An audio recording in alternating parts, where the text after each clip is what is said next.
Hello students, today we will discuss about KMAP.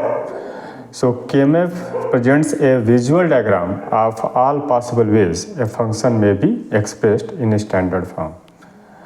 So Boolean expression को हम लोग simplify दो तरह से कर सकते हैं, या तो बूलियन अलजेब्रा का यूज करके या फिर कार्नाफ मैप यूज करके. So Karnaugh map is a very powerful technique as compare to Boolean algebra. ठीक है, नेक्स्ट पॉइंट है कि the simplified expressions produced by the KMAP are always in one of the two standard forms. जो भी simplified expression होगा या तो वो SOP फॉर्म में होगा, मतलब सम ऑफ प्रोडक्ट फॉर्म में होगा, या सम ऑफ या फिर प्रोडक्ट ऑफ समस फॉर्म में होगा, दैट इज़ POS फॉर्म में होगा. ठीक है, तो सबसे पहले हम लोग जो सिंप्लीफाइड टेक्निक पढ़ेंगे उसको SOP फॉर्म में पढ़ेंगे, देन हम लोग POS फॉर्म में पढ़ेंगे. ठीक, चलिए नेक्स्ट स्लाइड.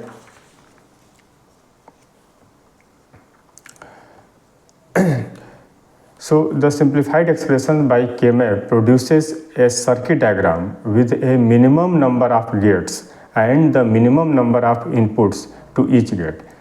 तो इससे जब KMAP से जब भी सिंप्लीफाई करेंगे एक्सप्रेशन को, तो जो फाइनल एक्सप्रेशन आएगा और उससे हम सर्किट डिजाइन करेंगे तो उसमें मिनिमम नंबर ऑफ गेट्स की रिक्वायरमेंट होगी और मिनिमम नंबर ऑफ इनपुट्स होंगे. तो ये इसका एडवांटेज है.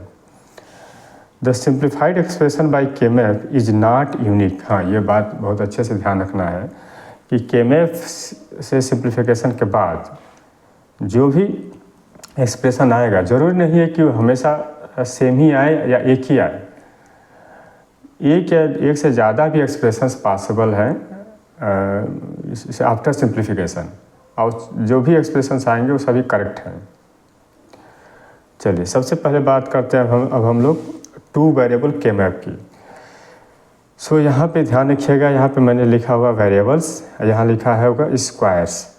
अगर टू वेरिएबल्स हैं तो 2 to the power 2 that is 4 squares की हमें ज़रूरत पड़ेगी. अगर 3 वेरिएबल्स है तो 2 to the power 3 that is 8 squares की ज़रूरत पड़ेगी. 4 वेरिएबल्स हैं तो 2 to the power 4 that is 16 squares की ज़रूरत पड़ेगी. एंड 5 वेरिएबल है that is 2 to the power 5 equal to 32 squares की ज़रूरत पड़ेगी हमें. तो इस तरह से आप नंबर ऑफ स्क्वायर्स कितना ड्रॉ करोगे आप निकाल सकते हो. तो सबसे पहले बात करें टू वेरिएबल KMAP की, तो इसमें देखिए 4 स्क्वायर्स की ज़रूरत है. मैंने 4 स्क्वायर्स ऐसे बना दिया हुआ है.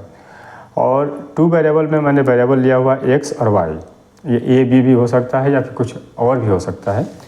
तो अगर X लिया या Y लिया तो इधर जो हम लिखेंगे वो लिखेंगे 0 1, और 0 के रिस्पेक्ट में क्या होगा X बार, 1 के रिस्पेक्ट में होगा X. यहाँ लिखेंगे 0 1, 0 के रिस्पेक्ट में यहाँ पे होगा Y बार और यहाँ होगा Y. तो जो फर्स्ट स्क्वायर है इसकी वैल्यू क्या होगी, देखिए ये फर्स्ट कॉलम क्या है X बार का है, this is X bar, and sorry first row है X बार का और फर्स्ट कॉलम है Y बार का. तो ये जो है स्क्वायर होगा X बार Y बार हो जाएगा. सिमिलरली इसकी बात करें तो ये फर्स्ट रो में है दैट इज X बार में है, और सेकंड कॉलम में है तो this is X bar Y हो जाएगा.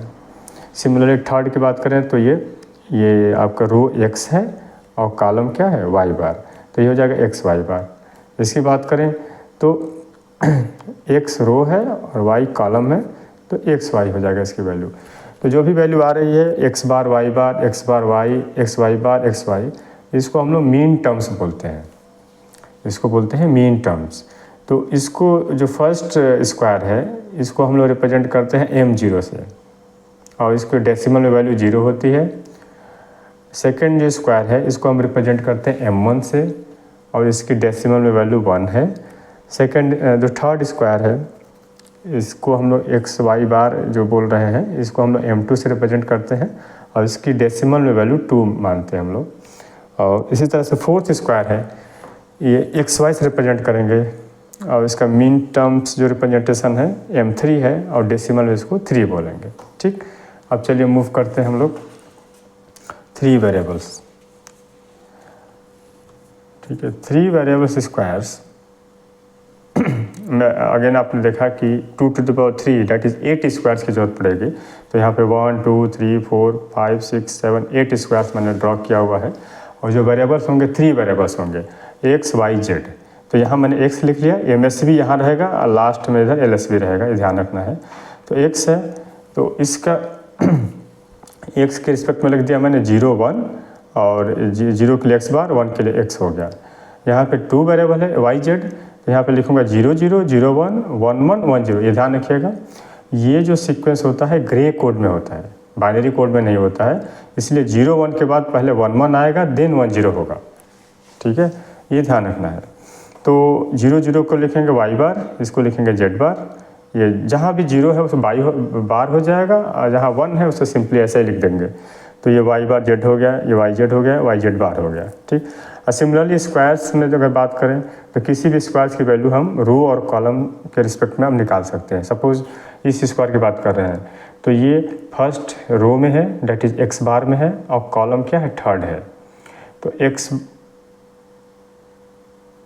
तो ये जो थर्ड है आपका ये हो जाएगा x बार y z। तो यहाँ पे ये ध्यान रखिएगा ये फर्स्ट रो है, इट मीन्स ये x बार है, दिस इज x बार, और कॉलम है y z, इसको बोलेंगे x बार y z बोलेंगे, ठीक। सिमिलरली लेटेस्ट अगर इसकी बात करते हैं M5 को फाइंड आउट करना है तो ये सेकेंड रो में है, मतलब x रो में है और कॉलम क्या है, सेकेंड है, ठीक है। तो x और यहाँ से y बार z, तो इसको हम बोलेंगे x y बार z, ठीक है। तो इस तरह से जितने भी मीन टर्म्स हैं इन सबको मीन टर्म्स बोलेंगे, M0 M1 M3 M2 M4 M5 M7 M6, इन सबको मीन टर्म्स बोलेंगे और इनकी वैल्यू हम फाइंड आउट कर सकते हैं, ठीक है। तो अगेन मैंने रिपीट कर दिया है कि 2 to the power 3 it means 8 squares इसमें लगेंगे और 8 मीन टर्म्स हो जाएंगे।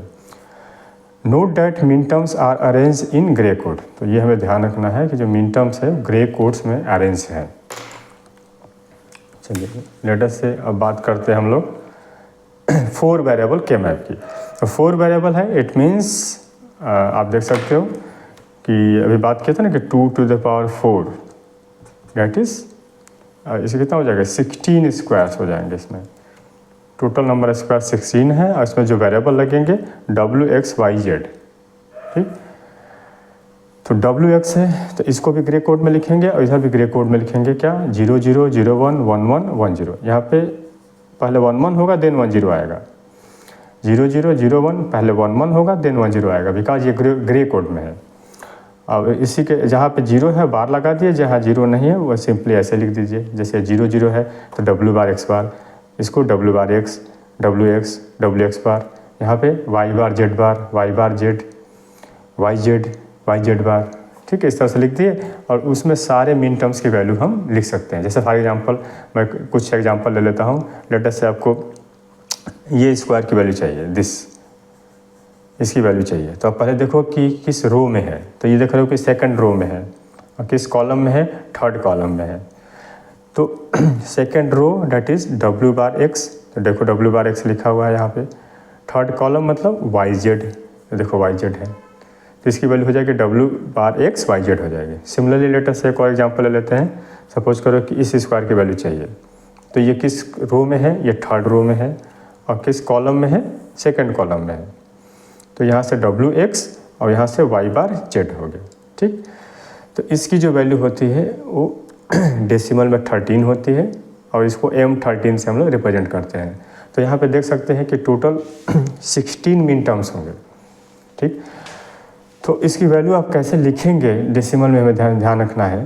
देखिए 0 1 यहाँ 2 रहेगा, फिर यहाँ 3 रहेगा, तो 0 1 2 3 4 5 यहाँ 6 देन 7। अब 8 यहाँ से स्टार्ट नहीं करेंगे, 8 यहाँ से स्टार्ट करेंगे, 8 9 10 11 12 13 14 15। तो ये सीक्वेंस हम ध्यान रखेंगे क्योंकि जो डेसिमल वाली वैल्यू ही हम लोग लिखते हैं कि मैप सिंप्लीफाई करते समय। अब जो नेक्स्ट वीडियो है उसमें मैं आपको बताऊंगा कि सिंप्लीफिकेशन टेक्निक थ्रू एग्जांपल्स।